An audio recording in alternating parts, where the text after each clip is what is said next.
जोहार नमस्कार। खबरें जो रहती हैं चर्चा में, खबरें जिस पर बातें होती रहती हैं, कुछ नवीनतम ताजा खास खबरों में से कुछ खबरों पर आइए नजर डालते हैं। देखिए 5 मिनट में 15 खबरें। उपायुक्त रांची मंजूनाथ भजंत्री द्वारा Marang Gomke Jaipal Singh astroturf hockey stadium Morabadi में होने वाले हॉकी इंडिया लीग की लेकर सारी तैयारी और तमाम व्यवस्थाओं का स्टेडियम पहुंचकर जायजा लेते हुए संबंधित सभी पदाधिकारियों को कई आवश्यक दिशा निर्देश दिया। इससे पूर्व तैयारी को लेकर जिला प्रशासन की बैठक भी किए। मुख्यमंत्री हेमंत सोरेन ने अस्पताल में भर्ती वरिष्ठ नेता करिया मुंडा से मुलाकात की। गुरुवार की शाम 7:30 बजे मुख्यमंत्री मेडिका पहुंचे, जहां उन्होंने इलाजरत लोकसभा के पूर्व उपाध्यक्ष करिया मुंडा से मुलाकात कर उनका कुशलक्षेम जाना। इस दौरान मुख्यमंत्री ने अस्पताल में चिकित्सकों को उनके बेहतर इलाज के लिए निर्देश दिए। झारखंड के बाजारों में सब्जियों का जो रेट है उससे आम जनता तो काफी खुश है, लेकिन यही सब्जियों के कम दाम झारखंड के किसानों के लिए परेशानी का कारण बनता जा रहा है।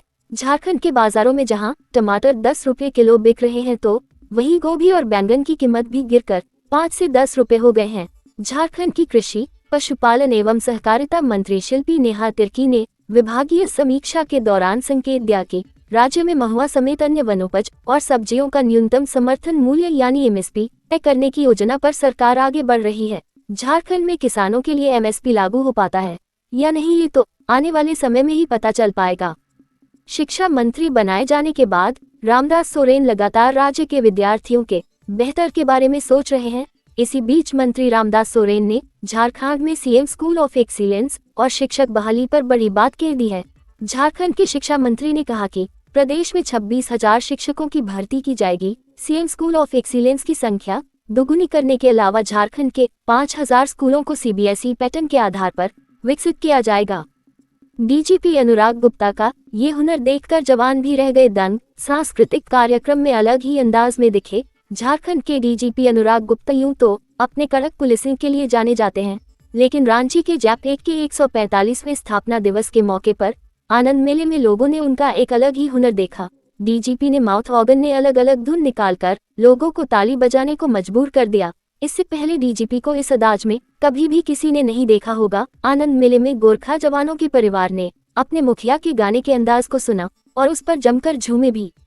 राष्ट्रीय जतरा केंद्रीय समिति की ओर से राष्ट्रीय जतरा महोत्सव की तैयारी शुरू कर दी गई है। महोत्सव का उद्देश्य भारत की सांस्कृतिक धरोहर, परंपराओं और जनजातीय समुदायों की अद्वितीय पहचान को प्रोत्साहन देना है। समिति की महासचिव नीलम बिरुली ने बताया कि जतरा महोत्सव मोरहाबादी में 31 जनवरी को होगा।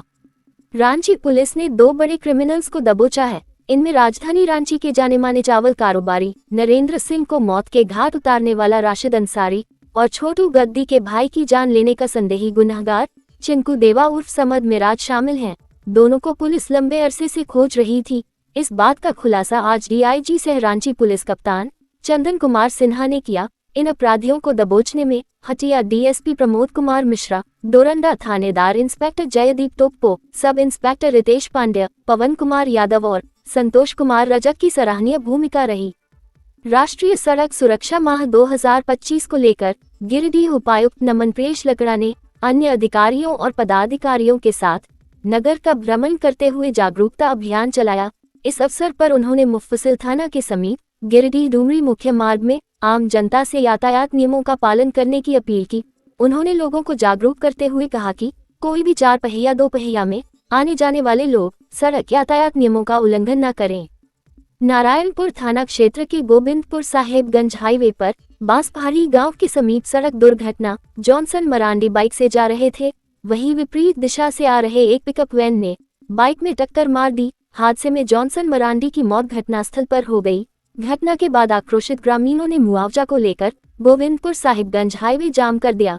घटना की जानकारी मिलते ही बीडीओ मुरली यादव, सीओ देवराज गुप्ता, थानेदार मुराद हसन घटनास्थल पर पहुंचे। स्वास्थ्य मंत्री डॉक्टर इरफान अंसारी भी घटनास्थल पर पहुंचे और परिजनों से मिलकर उन्हें आर्थिक मदद दी। साथ ही सरकारी मुआवजे को लेकर आश्वासन दिया। उनके निर्देश पर तत्काल मृतक के घर राशन पहुंचाया गया। झारखंड में हिंसक झड़प, अंधाधुंध फायरिंग व बमबाजी, भागी पुलिस। झारखंड के धनबाद जिले से बड़ी खबर है। जहां मधुबन और धर्मबांध थाना क्षेत्र के BCCL खरखरी कोलियरी अंतर्गत जंगल में हिंसक झड़प में एक युवक की जान चली गई। वहीं इस झड़प के दौरान हुई गोलीबारी व बमबाजी से पूरा इलाका थर्रा उठा। दर्जनों लोग जख्मी हैं, कई बाइक आग के हवाले कर दिया गया। इस हिंसक झड़प की वजह एक निजी कंपनी हिलटॉप की बाउंड्री निर्माण को बताया जा रहा है। स्थिति इतनी भयावह हो गई कि जंगल में तैनात पुलिसकर्मी भी जान बचाकर भाग गए। धनबाद में हुई हिंसक झड़प में बाघमारा SDPO पुरुषोत्तम कुमार सिंह जख्मी हो गए। इस बवाल में SDPO के सिर में गंभीर चोट लगी है। उन्हें इलाज के लिए बड़े अस्पताल रेफर किया गया है। संभवतः उन्हें रांची के मेडिका में एडमिट कराया जा सकता है। रांची में नक्सली तांडव, देर रात फूंक डाले पोकलेन और हाईवा। राजधानी रांची में नक्सलियों ने एक बड़े कांड को अंजाम दिया है। देर रात और मांझी थाना क्षेत्र में संचालित एक क्रशर कंपनी में नक्सलियों ने काफी उत्पात मचाया। वहां काम कर रहे स्टाफ के साथ मारपीट के अलावा वाहनों को भी आग के हवाले कर दिया।